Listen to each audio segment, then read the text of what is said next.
Welcome to okay TV. This is Kavya. Today news updates ఇప్పుడు చూద్దాం. తెలంగాణలో రాజకీయాలు రోజు రోజుకు ఆసక్తికరంగా మారుతున్నాయి.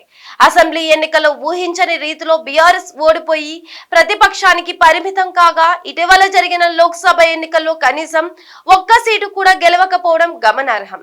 ఈ క్రమంలోనే బీఆర్ఎస్ అధినేత మాజీ సీఎం కొత్త సర్కస్ మొదలు పెట్టాడంటూ కాంగ్రెస్ మీడియా కమిటీ చైర్మన్ సామా రామ్మోహన్ రెడ్డి సంచలన వ్యాఖ్యలు చేశారు. అల్లుడు హరీష్ రావును బీజేపీలోకి పంపనున్నారంటూ సంచలన ఆరోపణలు చేశారు. ఈ మేరకు సోమవారం రోజు ట్విట్టర్ లో ఆసక్తికర పోస్ట్ చేశారు. అల్లుడు హరీష్ రావును బీజేపీలోకి పంపి పార్టీని కాపాడుకునే కొత్త కుట్రలకు తెరలేపుతున్న కేసీఆర్, నువ్వు కొట్టినట్టు చెయ్యి, నేను తిట్టినట్టు చేస్తా అనే మీ పాత ఎత్తుగడలు అర్థం కాక మీ ఎమ్మెల్యేలు ఆగమవుతున్నారు.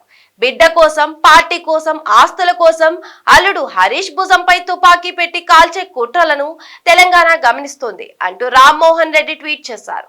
కాగా ఇప్పుడు ఆ ఆరోపణలు సర్వత్రా చర్చనీయాంశంగా మారాయి.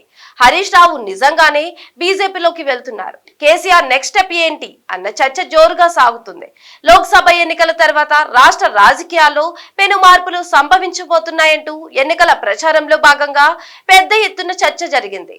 ఈ క్రమంలోనే కేంద్రంలో నరేంద్ర మోడీ మూడోసారి ప్రభుత్వాన్ని ఏర్పాటు చేశారు. మరోవైపు తెలంగాణలో గతంతో పోలిస్తే బీజేపీకి డబుల్ ఎంపీ సీట్లు రావడమే కాకుండా అందులో ఇద్దరికి కేంద్ర మంత్రి పదవులు కూడా వచ్చాయి.